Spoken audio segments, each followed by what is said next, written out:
Hey everyone, ready for another deep dive? Today we're going to unpack some awesome stuff about meditation. We're diving deep into those insights you shared from the Mindful Moments podcast. You know, it's funny how meditation has been practiced for thousands of years? But now it's all the rage, and for good reason. What really struck me was how even just a few minutes of meditation can have a huge impact. It's pretty remarkable. It is. Talk about efficiency, right? What's really fascinating is that now we're starting to understand why meditation works so well. You know, it's not just some mystical practice. There's actual science backing it up. I know, right? Like the whole stress reduction thing, we all know meditation chills you out. But the podcast mentioned cortisol, that stress hormone. So what's the connection there? Okay, so think about it this way. Your nervous system basically has two modes. It's either fight or flight or rest and digest. Meditation basically flips the switch to that calming rest and digest mode. So yeah, it lowers cortisol. But it's actually rewiring your brain to be less reactive to stress overall. Whoa, so it's not just a temporary chill pill. It's actually training your brain to handle stress better over time. That's impressive. Yeah, pretty cool. And speaking of training your brain, a podcast also talked about emotional well-being. So what's the deal with meditation and mood?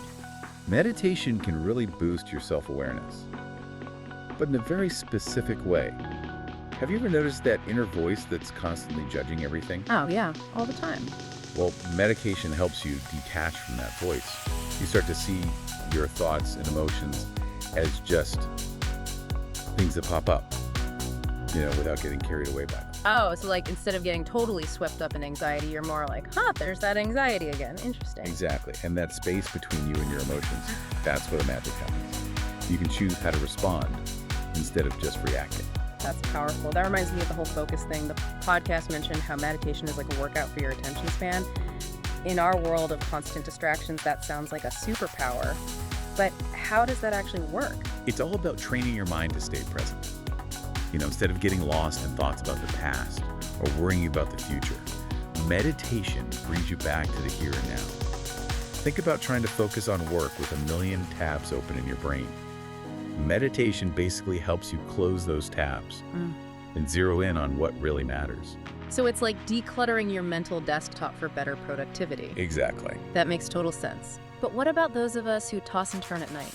Can meditation actually help with sleep? The podcast mentioned body scans. I find those fascinating. Yeah. It's not just about relaxing your mind. It's also about shifting your focus from those racing thoughts to your physical sensations. Wait, so instead of stressing about tomorrow's deadline, I should be focusing on, my toes. How does that help me sleep? Remember that fight or flight response we talked about? Yeah. When your mind is racing, your body actually thinks there's danger. By focusing on your body, you're basically telling your nervous system that everything is okay. It's time to chill. So it's like a signal to your body that it's safe to power down. I'm definitely trying that tonight. Okay, but this is where things get really interesting. Can meditation actually boost creativity? I mean, that almost sounds too good to be true. It might sound strange, but think about it this way. When your mind is constantly cluttered with thoughts, it's hard for new ideas to break through. Meditation is like clearing a path for inspiration to flow. Huh.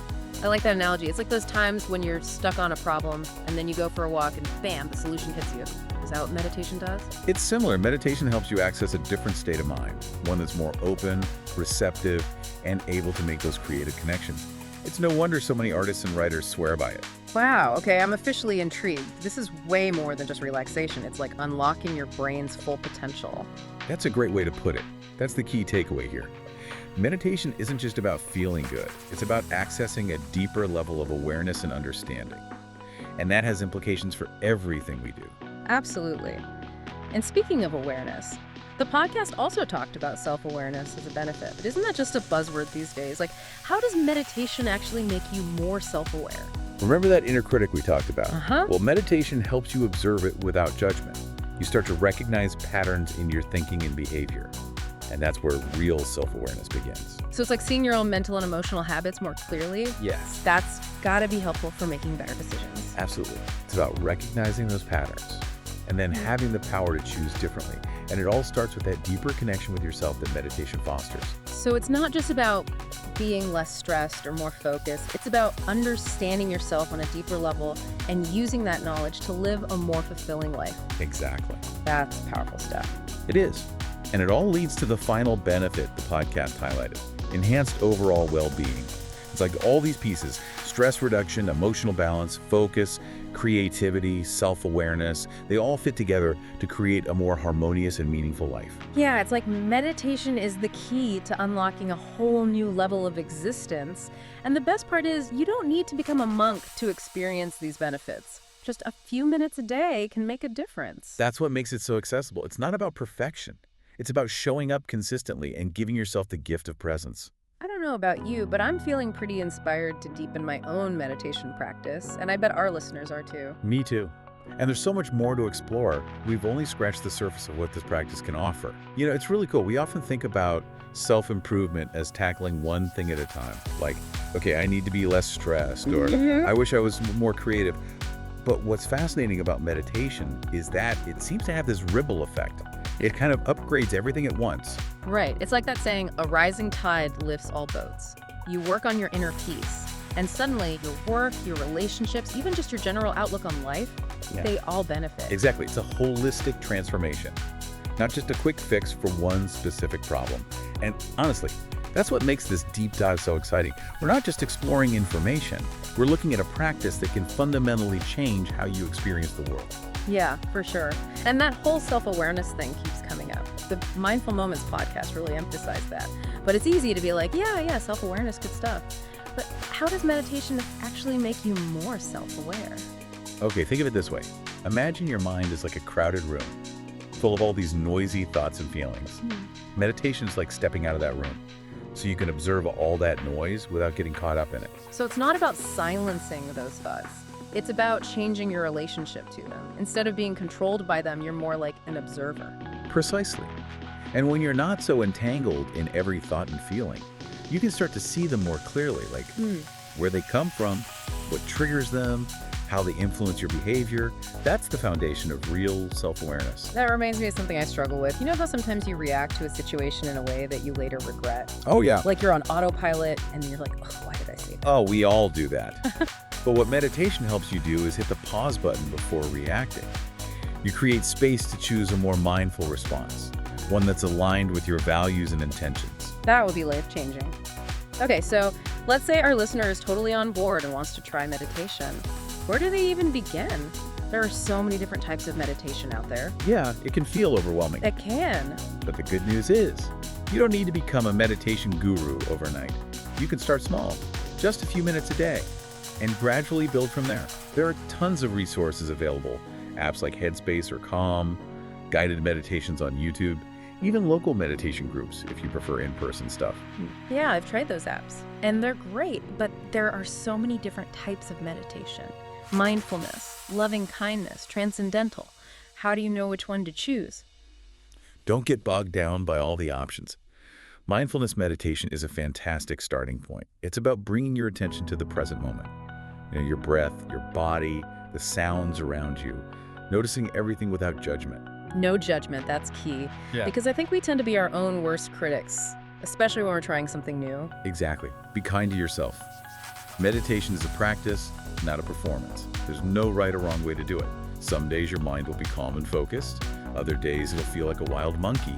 That's totally normal. Totally. It's like going to the gym. Some days you're full of energy and crush your workout. Other days you just show up and do what you can. Perfect analogy. Yeah. And over time, just like with physical exercise, you'll start to notice the benefits. Greater calmness, focus, clarity. But it takes consistency. It does. Okay, but let's be real for a second. Most of us are not monks sitting in silent retreat. We're busy people with jobs, families, a million things going on. How do you actually fit meditation into a crazy schedule? That's where the micro-meditation concept comes in. You don't need a whole hour. Even 5 minutes can make a difference. You can meditate on the train, during your lunch break, even while washing dishes. Wait, washing dishes can be a meditation? Absolutely. It's about bringing that mindfulness to any activity. You know, pay attention to the feel of the water, the soap, the movement of your hands. It's about being fully present in the moment, no matter what you're doing. Whoa, that's a game changer. Suddenly, meditation seems a lot less intimidating. That's the point. It's not about adding another chore to your to-do list. It's about integrating mindfulness into your daily life. So it's more of a lifestyle shift than a strict practice. I love that. And the cool thing is, the more you practice, the more those benefits start to spill over into other areas of your life.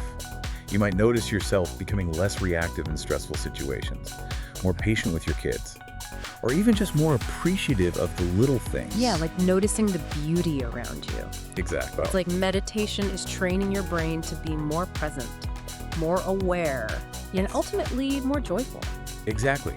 It's about waking up to the fullness of your experience and realizing that joy and peace aren't things you have to chase after. They're already within you.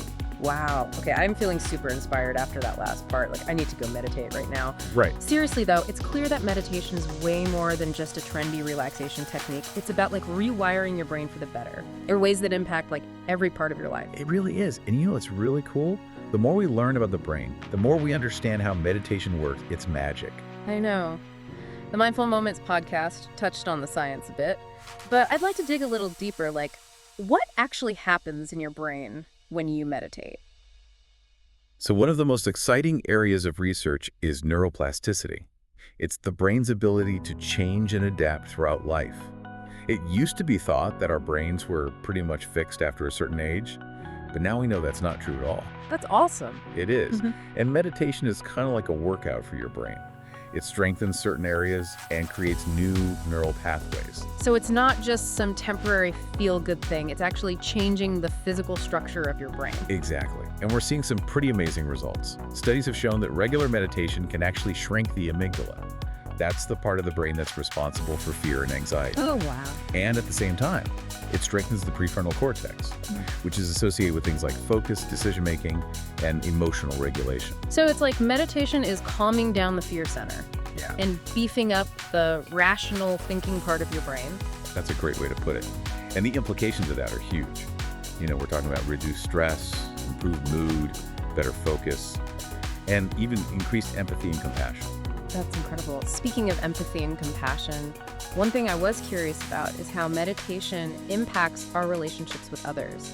We've talked a lot about self-awareness, but does that translate into being more aware of the people around us? It absolutely does.